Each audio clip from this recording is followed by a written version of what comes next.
Welcome to B2B Marketers on a Mission, a podcast for B2B marketers that helps you to question the conventional, think differently, disrupt your industry, and take your marketing to new heights. Each week, we talk to B2B marketing experts who share inspirational stories, discuss their thoughts on trending topics, and provide useful marketing tips and recommendations. And now, here's your host and co-founder of Einblick Consulting, Christian Klepp. All right. Welcome, everyone, to this episode of the B2B Marketers on the Mission podcast, where you get your weekly dose of B2B marketing insights. This is your host, Christian Klepp, and today I am joined by a special guest who is on a critical mission to build effective remote marketing teams that are empowered, motivated, engaged, and who strive to deliver better results amidst a complex digital landscape. So coming to us from Vancouver, Canada, Brianna Fisher, welcome to the show. Thanks so much for having me, Christian. I'm so stoked to be here. Yeah, no, it's great to, as always, to be connected and have a conversation with you. So let's just take it one notch up this time, eh? Sure. All right. So off we go. Brianna, you're currently the marketing director at a company called Moola Inc., and that's a money-saving app, among other things. And in this role, you are managing a team for both the B2B and B2C brands in the product portfolio, across all levels of marketing strategy, operations, and the customer lifecycle.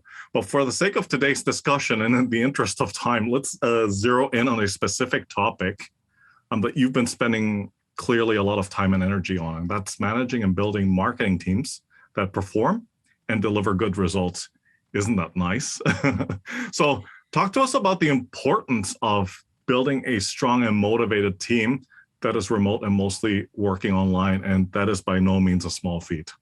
No, it sure isn't. And I think that really teams around the world, obviously through the pandemic and whatnot, have had varying degrees of success ultimately in creating or pivoting perhaps an in-person, in-house team into a dispersed workforce, ultimately that could be located from anywhere. So the importance of building resilience and motivation in online teams is really paramount, because you can spend your lifetime thinking about the best strategies or the best tactics to build audiences and to move you, to tell your brand story.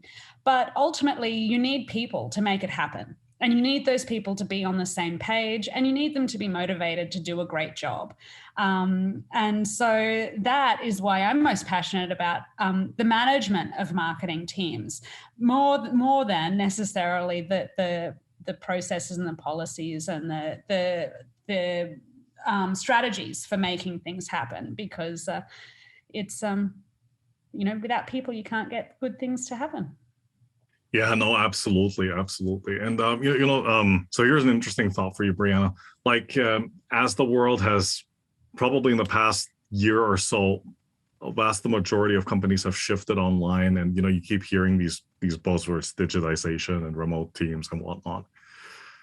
Let's say by fate and hopefully through our own perseverance, we finally get past this pandemic and it subsides. Do you think that companies are, like yours, do you think you're going to revert back to normal and everyone's going to go back to an office? Or do you believe that working remotely and online rather is here to stay? I think it's certainly here to stay. I wouldn't say that it's probably the method for a lot of companies, because ultimately managing an online or remote workforce is fundamentally different to managing an in-person team. It does require that, a number of things, like that you're able to trust your employees and colleagues to do what they say they're going to do and be accountable to those things, as well as it's, being able to ensure the sort of day-to-day running and the evolution of culture in your team and in your company as well. All of these things are impacted in some way, shape or form by having a remote team and not spending that face time together, which is that sort of natural kind of human connection moments, But that said, though, there's so many ways of engineering, for want of a better term, engineering these sort of human connections and moments with online teams.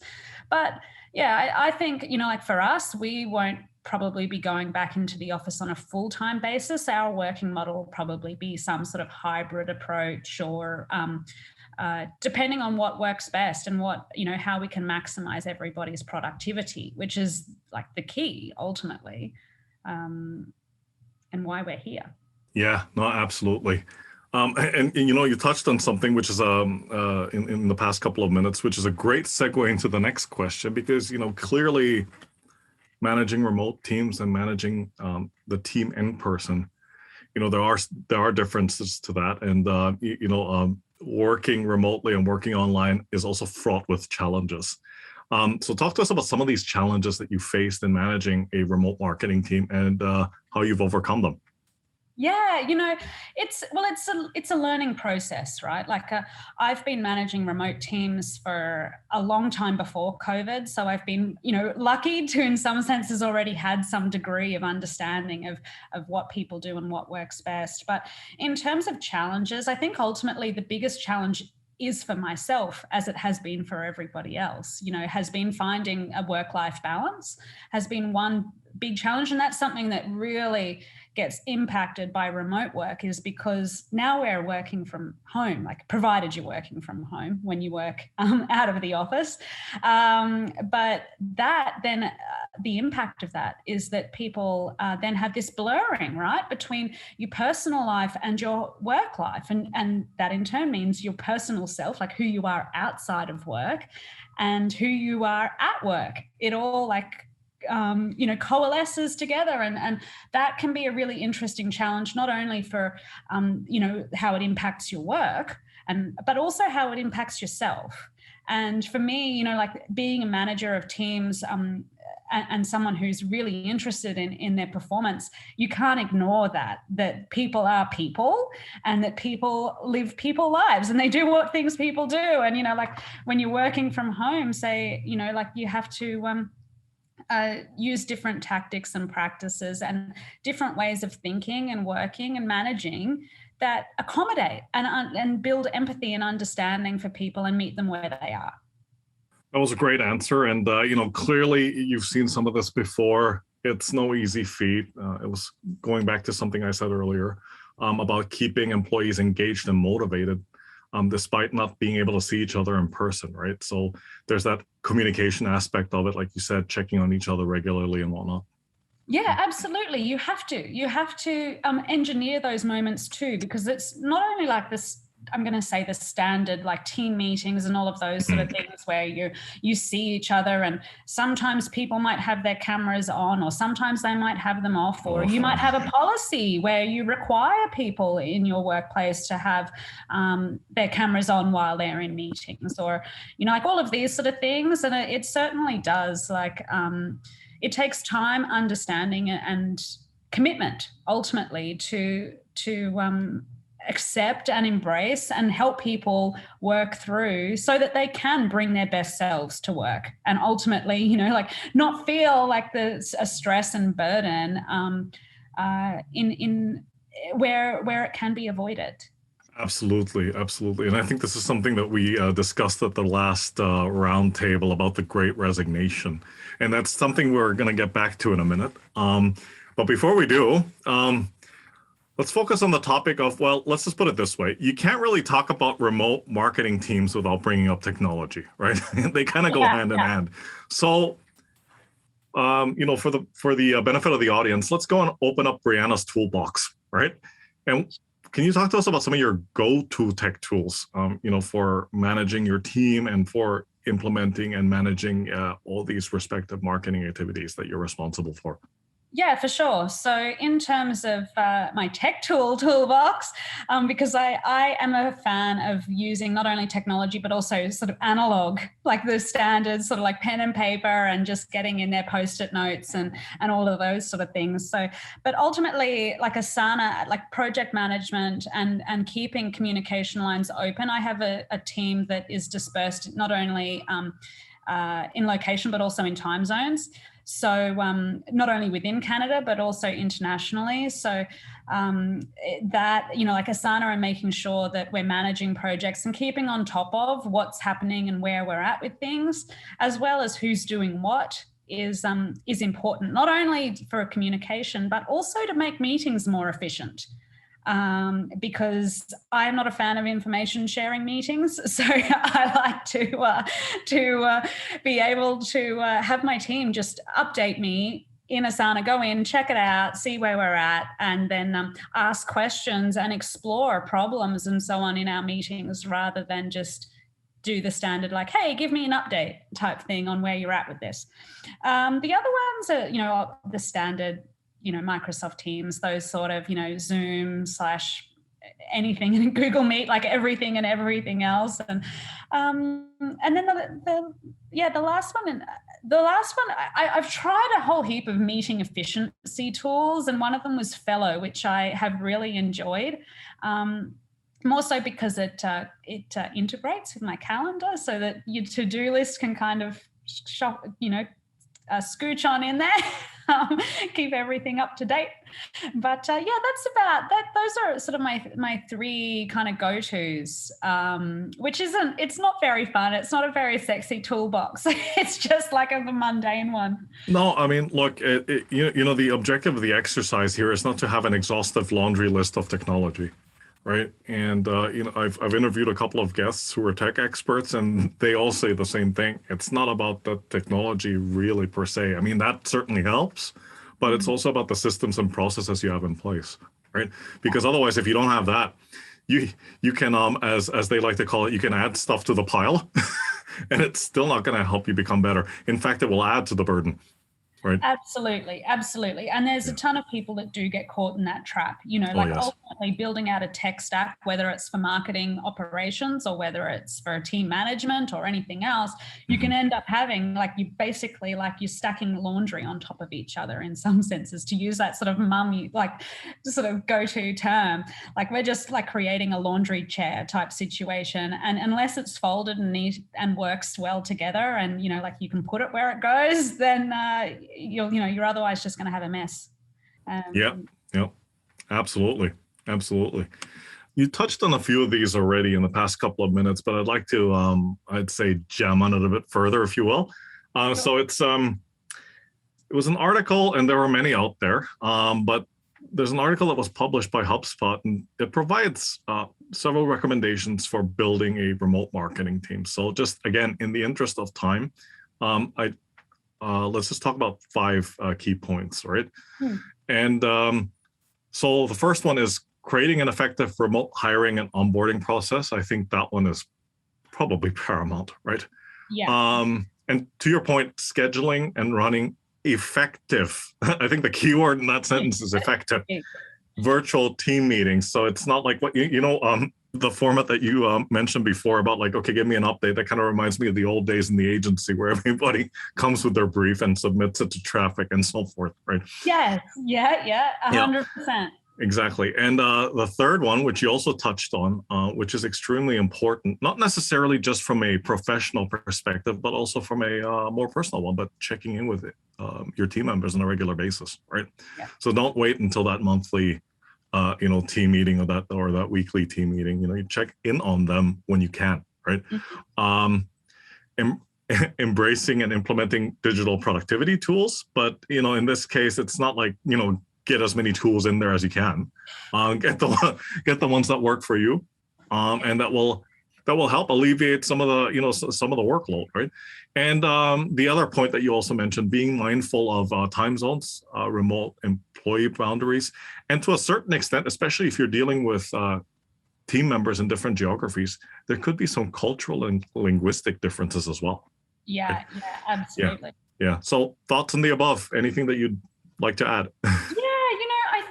Well, I agree. Like, I have to say, I can't not agree with effective being the key word for running meetings. Like, I think also that, I agree with the power of checking in on people. I think that the fascinating impact of technology is that we can become removed from one another as humans, even though you right now are literally sitting in my lounge room. It's interesting that that we have this sort of disconnection right now that's going on between each other, like between us all as professionals, and that transcends and impacts us all in different ways. I've got staff members who have been managing children at home while at the same time as working. They've been, they've also had their partners beside them also working on totally different things. It would be an understatement to say that we haven't been experiencing this sort of really dynamic time. Are you talking about what's going on in my house? Or are you No, not at all. Not at all. It's a thing. Like I am that person. Like I think that has been a blessing and a curse, right? There's been people who we've seen that, starting with that wonderful clip of the BBC reporter who's live and his kids come into the room, and they're like, oh, hi, Daddy, I need something. We've all been there, we've all done that now. And the Trivago CEO, right? Yes, did you see that one? Yeah.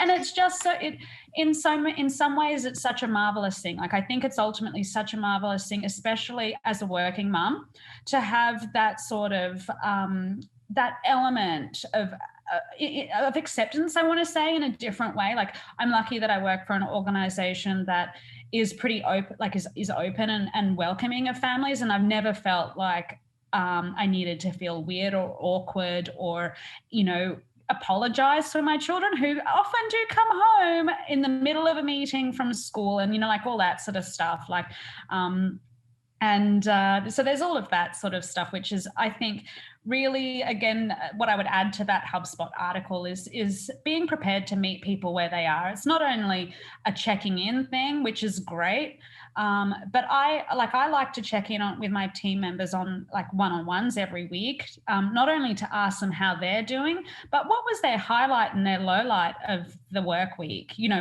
What's a project that our team is working on that they might like to be more involved in? Or what's one that they'd like to do less of?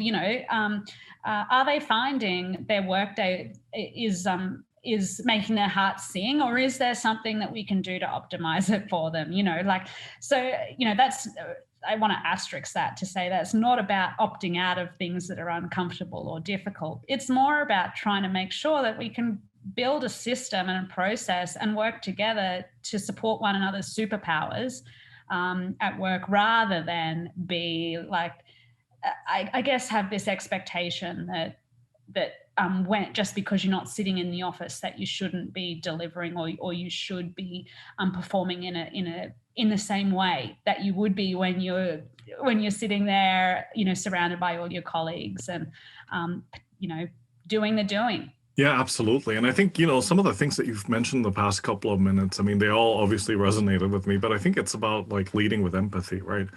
And you've seen them all over social media, but, these little cartoons about the difference between a boss and a leader. So how do you be more of the leader and less of the boss, right? It's really interesting because I think it starts with knowing yourself, right? Like, when I first started in as a manager, like when I was whatever, I don't know, I think I might have been like 19 or something, right? And, I looked around me and I thought that leadership meant to be the same as how the other managers were around me. And so I would behave the same. I would talk to my staff in the same way, and I would set tasks and manage people in the same way they were. Now, they were really very authoritarian style leaders, and that didn't mesh well with me. And I subsequently wasn't great at my job because I didn't know what fit for me. And I also didn't listen to my own self and say like, well, how can I be as the most effective? What can I do to make sure my team can be most effective? I was instead focusing on the task at hand and what needed to be ticked off the list. So I think ultimately leading with empathy is about leading more from a people-oriented approach. And that's not to say that tasks don't need to be done, but it's to sort of take a look and understand where people are at, what they're doing. And again, like reorienting your your management or leadership style, depending on where you're at and in yourself, and changing to be most effective for the people who you're leading rather than necessarily, like for yourself and your own objectives. So some people call that servant leadership. Others, can call it authentic leadership. And there's a whole heap of different sort of leadership theories that come along with this.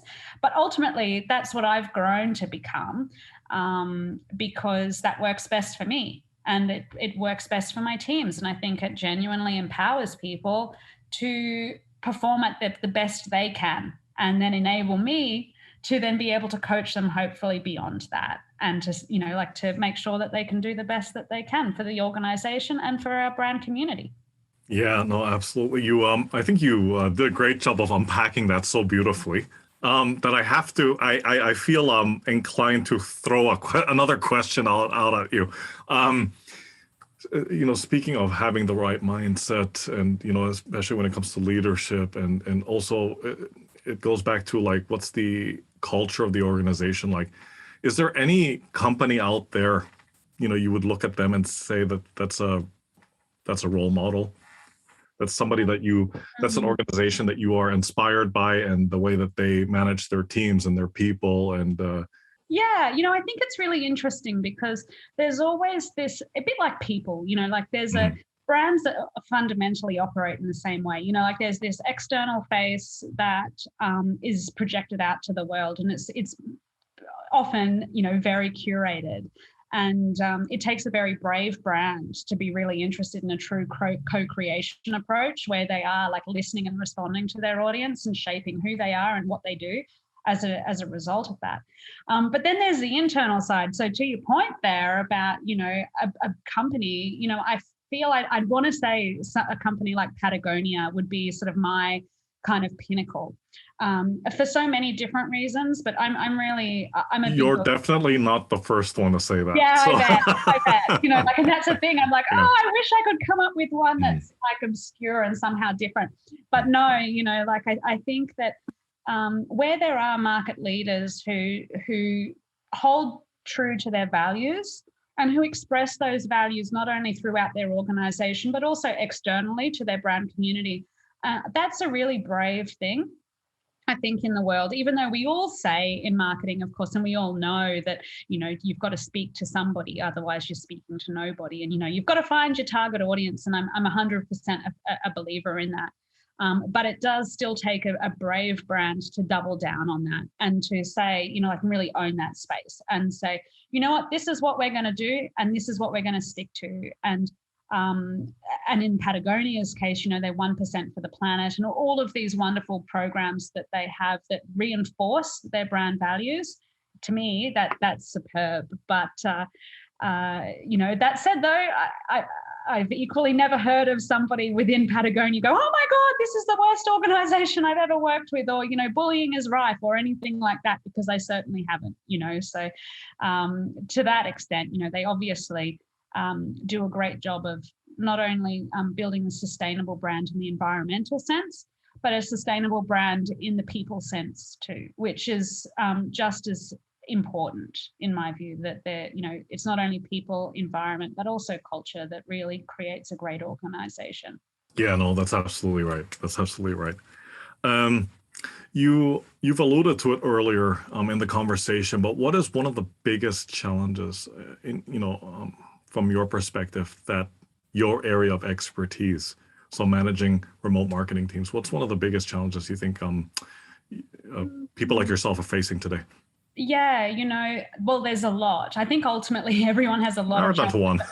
Yeah, no, but public enemy number one is really focus, I think, ultimately. And I mean that in a lot of different ways. It's not only, we live in an environment now where our work and our life, like our work selves and our personal selves, are really kind of combined, which is great from a sustainability perspective, and being able to do your best work when it suits you and when you're feeling most productive. But focus, though, is a really interesting thing, because it's not only like, as a manager of a marketing team, When I think about focus, what I think about is managing up ultimately, and being able to protect your team from I'm going to say like the random thought bubbles of somebody who are like, today they rolled out of bed and they decided that we need let's say an ABM strategy or something, when yesterday we were working on a like some sort of like one-to-many style approach, or we were doing a mass market type situation, and now we're just going to pivot on a dime to something entirely new and different.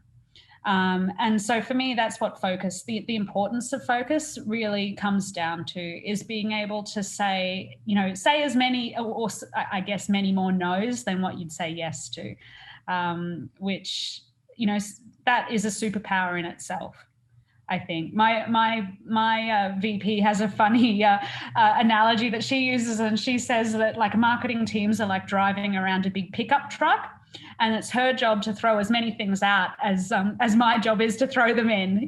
So that's a good one. yeah.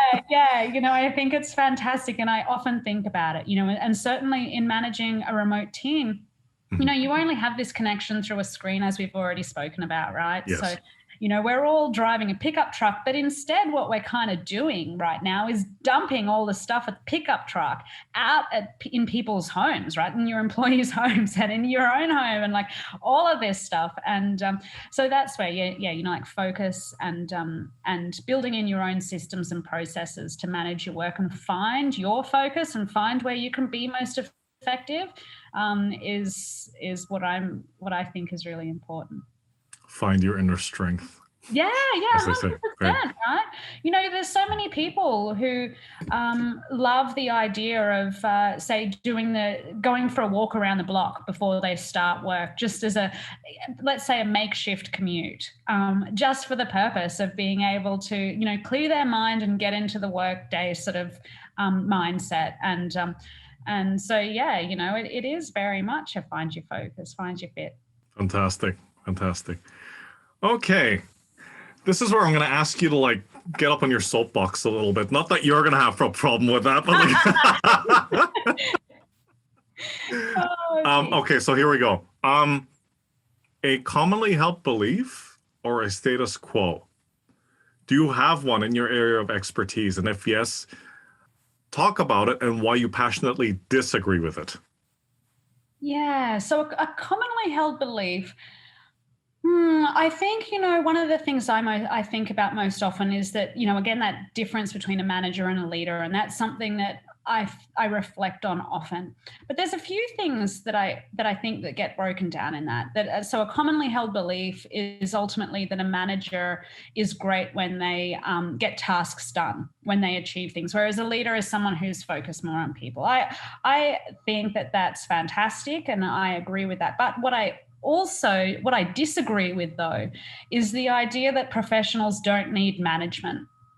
And it's, we've all been in situations where, to some extent, and I've been this manager myself throughout my career as I've learned and grown, but where we've had a manager who hasn't told us or provided some sort of barriers or expectations of what is required of you.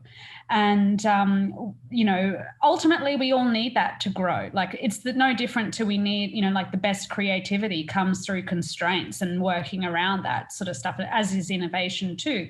We need to have and understand thoroughly what we need to do to achieve, what we need to achieve. We need to know what success looks like, and we need to have the tools to make that happen. And so, like leaders and managers can, sort of push against the idea, and some even label it, can go as far as labeling it as like micromanagement, to give some sort of boundary and guidance to your employees, or your colleagues. But ultimately, I think that's part of creating a successful and high-performing team. Oh, absolutely. And I think, to your point, we've all had the micromanagers at some point. And then, it goes back to like asking yourself, okay, why are they micromanaging you? And a big part of it is lack of trust, right? A lack of trust, a lack of the ability to empower the team and, to be able to say, okay, I will show you, I will coach you, but I'm not going to go and do the work for you, right? Yeah. So, Yeah, absolutely. There's a whole heap of like, yeah, when micromanaging gets really ingrained and mhm, really, intense, then it becomes a different thing, right? That's then, yeah, it's generally a symptom of a broader issue around this toxic work environment where not yes, only is there a lack of trust, but in your team, but also in the organization, and that there's some sort of like challenge or a question about stability of maybe your position, or like there's bigger issues at play, right? So mhm, that you can't feel like not only you can trust people, but that you can't be yourself. right. So yeah, I think there's a few things there, right? Like around these things, and creating optimum environments for people to succeed. That's right. That's absolutely right. Okay. And just as a piece of advice you'd give to, I guess, other B2B marketers out there who are running remote marketing teams, much like yourself, what is the one thing that you think they should start? And for goodness sakes, the one thing you should stop doing. I could come up with heaps for Yeah. this, Christian. I think Yeah. that the Just one. one, just one, the one thing that I think people should stop doing Hmm. is to really focus on growth at all costs. I think, I have this real problem with organizations that think that you can just keep 10xing growth infinitely, without ensuring that you're taking care of your people, and you're building the processes and systems within your organization to support ongoing, like to support growth, and in a sustainable fashion.